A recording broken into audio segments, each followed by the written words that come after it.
The T-72 B3, a product of Uralvagonzavod in Nizhny Tagil, is one of Russia's newer tanks. And unlike, say, the T-64 BV, the T-80U, or the T-72 AMT, Ukrainian industry doesn't have much experience with the type.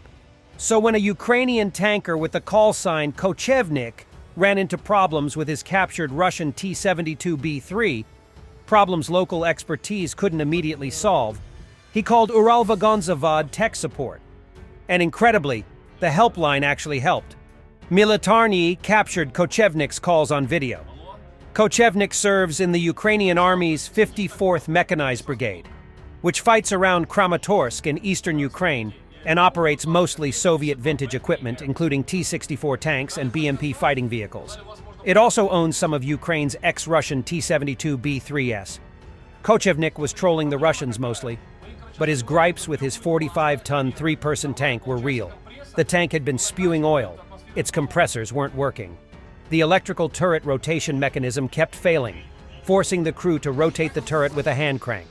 While any tank can be temperamental, the list of malfunctions Kochevnik was dealing with might speak to inconsistent workmanship at Uralvagonzavod's factories.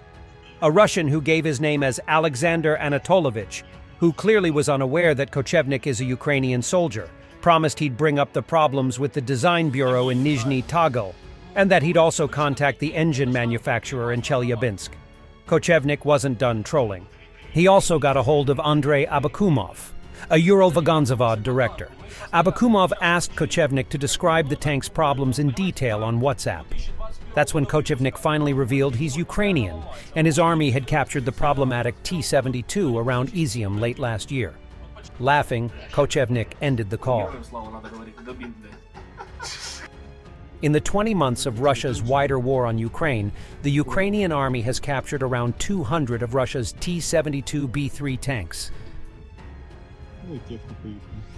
Kamikaze drones attacked the Russian aircraft factory in Russian Smolensk, where K-59 missiles were produced, said the main Directorate of Intelligence of the Ministry of Defense of Ukraine.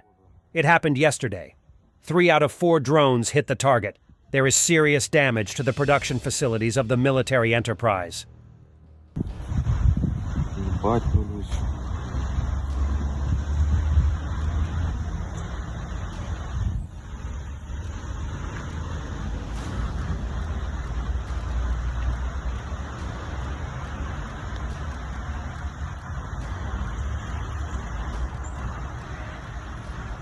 In Rostov-on-Don, partisans have reportedly set fire to a warehouse with military uniforms.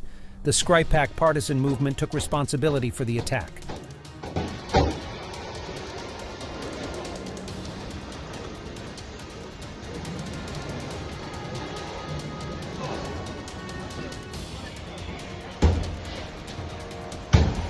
Two S-19 Mista-S 152mm self-propelled howitzer was destroyed by a HIMARS strike. The footage was published by the Ukrainian Operational Command West.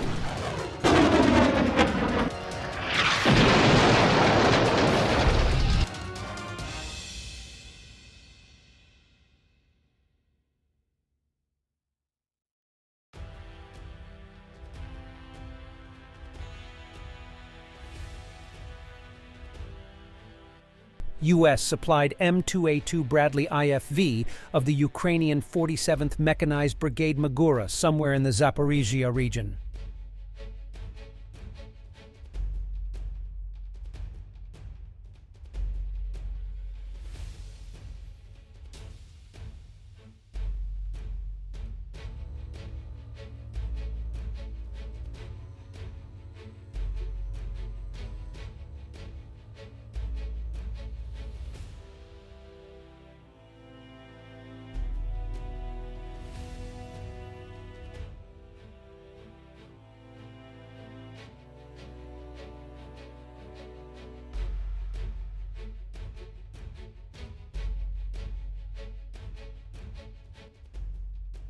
Russia's largest air carrier had 3 planes break down in a day.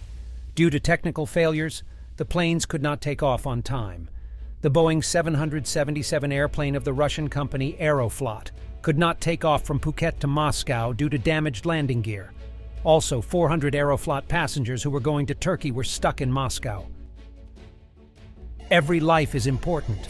This dog was resuscitated by Ukrainian Rivne rescuers today. He was taken out of a smoky apartment while extinguishing a fire in a multi-story residential building in Rivne. The dog had already inhaled smoke and lost consciousness. Using a compressed air-breathing apparatus, state emergency service specialists resuscitated the animal.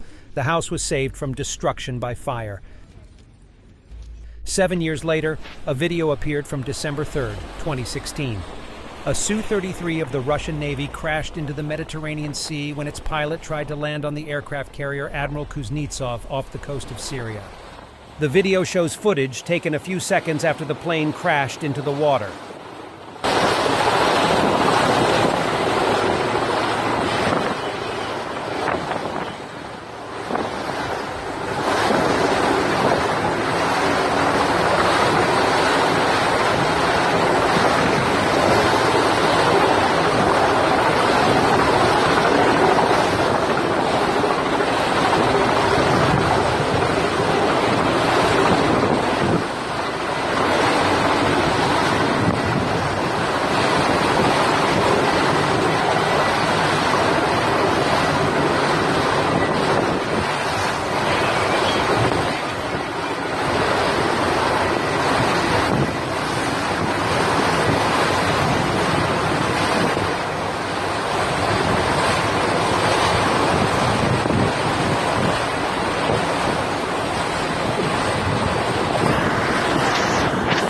Poland fully repaired a damaged Ukrainian Leopard 2A4 and returned it to Ukraine, reports Ukrainian Ministry of Defense.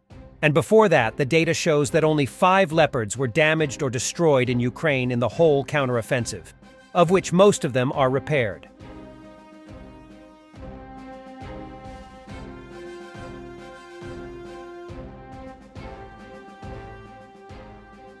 Another video of illegal immigrants from Belarus tried to break through the Polish border. These actions were inspired by Moscow and implemented by Lukashenko's regime, Polish Defense Ministry.